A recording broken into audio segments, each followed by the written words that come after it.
நம்ம இன்றைக்கி வெந்தயக்கீரை குழம்பு பண்ண போகிறோம். வெந்தயக்கீரை புளிக்குழம்பு. நான் வெந்தயக்கீரை பாருங்கள் எடுத்து வச்சுருக்கேன். இது சுத்தம் பண்ணிக்கலாம். அதுக்கு முன்னாடி நம்ம குழம்புக்கு தேவையான பொருளை மசாலா பொருட்களை அரைச்சி வச்சுக்கலாம். இப்போ நான் அடுப்பில் ஒரு கடாய் வச்சுருக்கேன். பற்ற வச்சுக்கலாம்.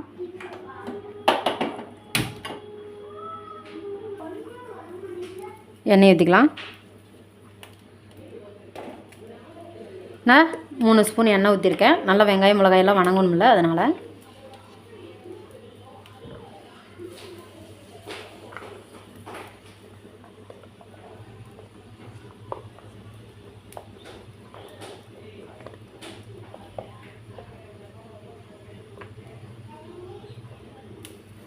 ஒரு 10-12 பூண்டு அடிச்சு வச்சுக்கலாம். வெங்காயம் 2 கைப்பிடி சின்ன வெங்காயம் எடுத்துக்கிறேன்.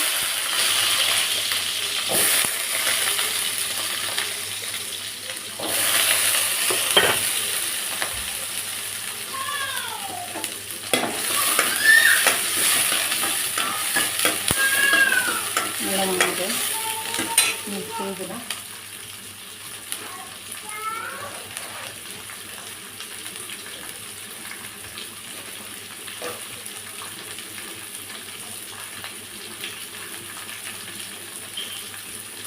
நாலு வரமிளகா போட்டுக்கலாம்.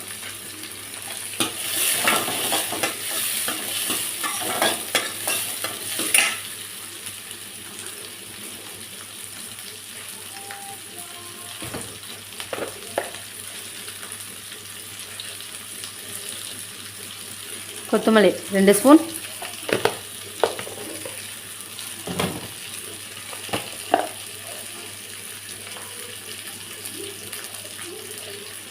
சீரக மிளகு 2 ஸ்பூன், 1.5 ஸ்பூன்.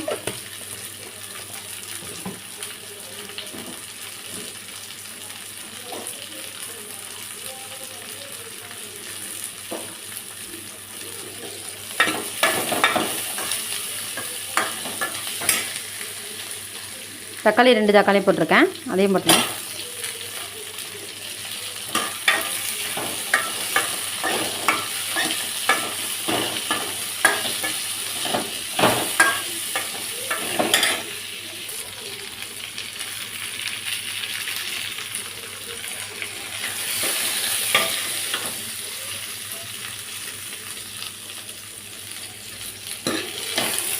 பாருங்கள், நல்லா வணங்கிடுச்சு. அடுப்பு ஆஃப் பண்ணிடலாம். அதுக்குள்ளே தேங்காய் துருவி எடுத்துட்டு வரலாம். ஒரு கைப்பிடி தேங்காய் போட்டுக்கலாம்.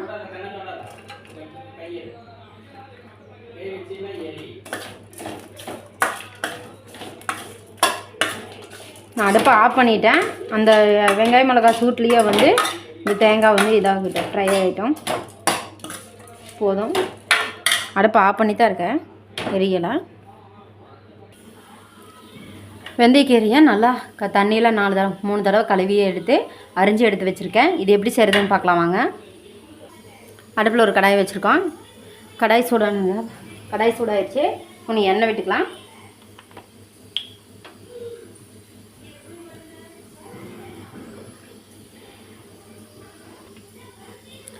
எண்ணெய் ஊற்றிக்கலாம். நான் 2 ஸ்பூன் எண்ணெய் ஊற்றிருக்கேன். கல்லெண்ணெய், சுத்தமான செக்கில் ஆட்டினா கல்லெண்ணெய் ஊற்றிருக்கேன்.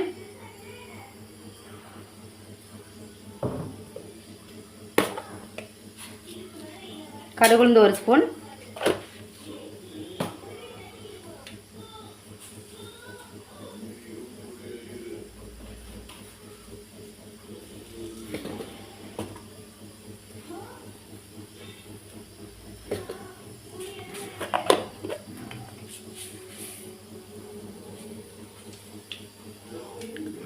கால் ஸ்பூன் வெந்தயம்.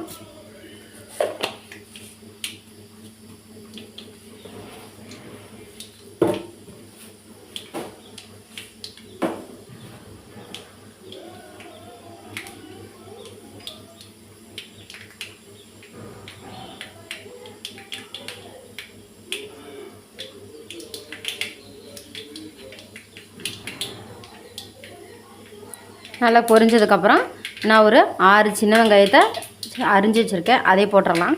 2 அரிஞ்சு வச்சுருக்கேன். பொரிஞ்சிருச்சு. உடனே நம்ம போட்டுடலாம்.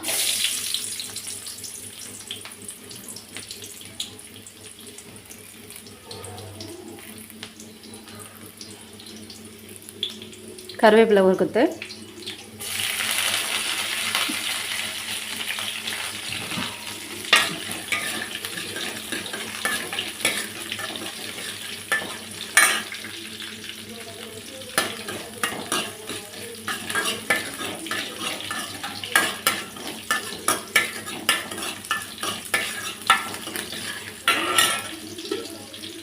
நான் வந்து இதில் வந்து வெந்தயக்கீரையை நல்லா சுத்தம் பண்ணி அரிஞ்சு வச்சுருக்கேன், அதை போட்டுடலாம்.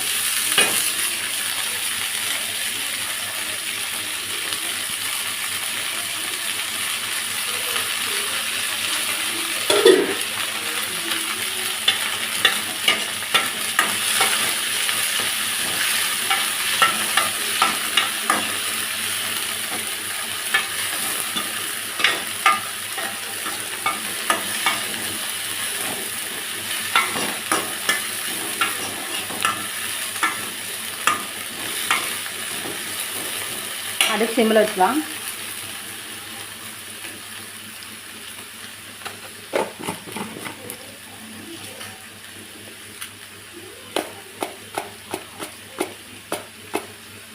உப்பு ஒரு ஸ்பூன், கல்லுப்பு ஒரு ஸ்பூன் போடுறேன்.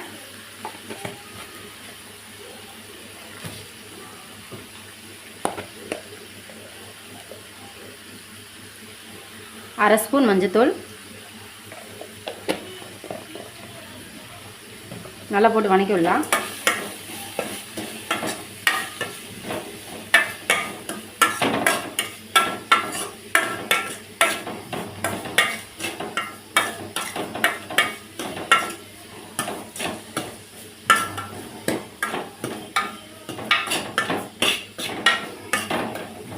நல்லா வணங்கிச்சு.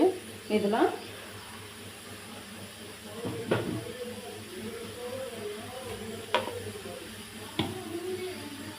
நம்ம அரைச்சி வச்ச மசாலாவை ஊற்றிடலாம். அரைச்சி ஆற வச்சு அதுக்கப்புறம் நீங்கள் ஊற்றுங்க, அப்போ தான் குழம்பு டேஸ்ட்டாக இருக்கும். அரைச்சோடனே ஊற்றுனீங்கன்னா டேஸ்ட் வராது.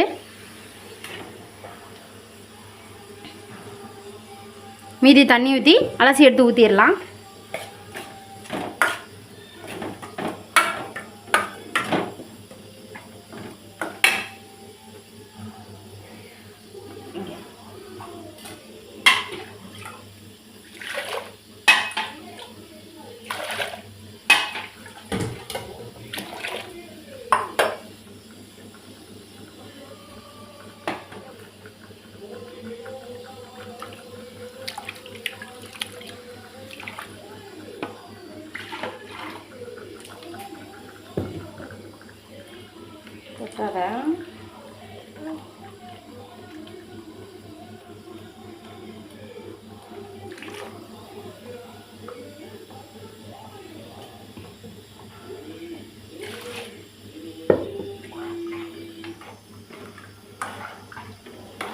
நல்லா கொதிஞ்சு வரட்டும். நல்லா கொதிக்கிற டைமில் நம்ம புளி கரைச்சி ஊற்றிடலாம். இப்போ நல்லா கொதிட்டோம். அடுப்பு சிம்மில் வச்சுருக்கோம். இப்போ மீடியமில் வச்சிடலாம்.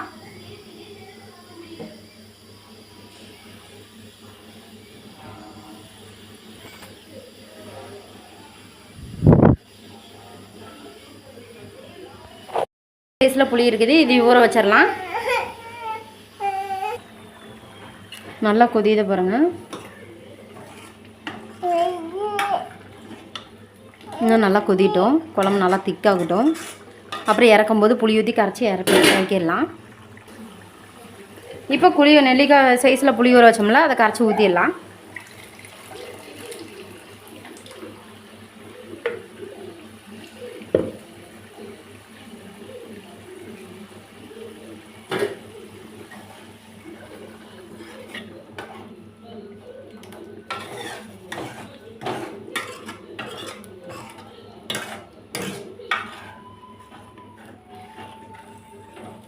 பாருங்கள் எந்தளவுக்கு திக்னஸ் ஆகிடுச்சு. கொதி வரட்டும், இறக்கிடலாம்.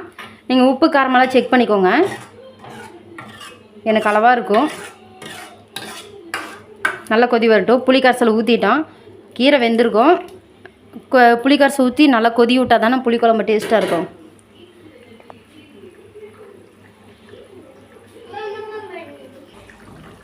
புளிக்குழம்பு ரெடி ஆகிடுச்சு. இது போல் செஞ்சு பார்த்துட்டு எப்படி இருக்குன்னு சொல்லி லைக் பண்ணுங்கள், ஷேர் பண்ணுங்கள், சப்ஸ்கிரைப் பண்ணுங்கள். கூடவே இருக்கிற பெல் பட்டனை கிளிக் பண்ணுங்கள்.